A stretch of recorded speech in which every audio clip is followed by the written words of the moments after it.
How's it going, JJC? This is Chris from Sys276, and today we're going to talk about mouse without borders.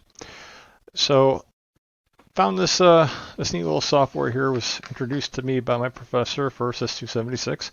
Got to play with it a little bit, and I'm going to kind of go through getting the stuff installed, and then a little bit of what it does for you.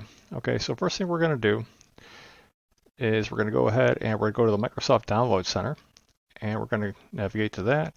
And then once we get there, we're going to go find a search option here, or we're going to put in mouse without borders. And do it in real time for you too. All right, so once you get there, you find the download Microsoft Garage Mouse Without Borders link here. Okay, and then you want to check the details, make sure your system is compatible. Okay, so see, you've got this version here. It's version 221327. Requirements are pretty minor. It'll take 2008 Server 16, Windows 10, Server 03, Windows 7. I don't see Windows 11 on here, but you know that's up to your own discretion if you want to try that or not. So let's go ahead and get it installed. All right, so we're going to go ahead and download it.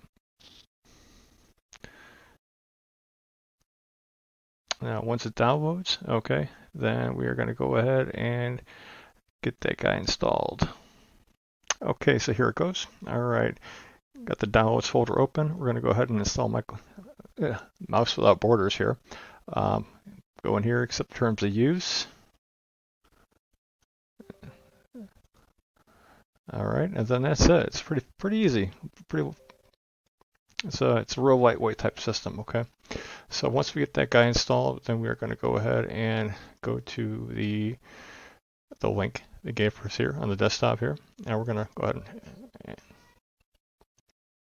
ahead and run that. Okay. Now, what you're going to also have to do is put this on both your machines. Okay, so I've already got this installed on my Windows 7 laptop over here.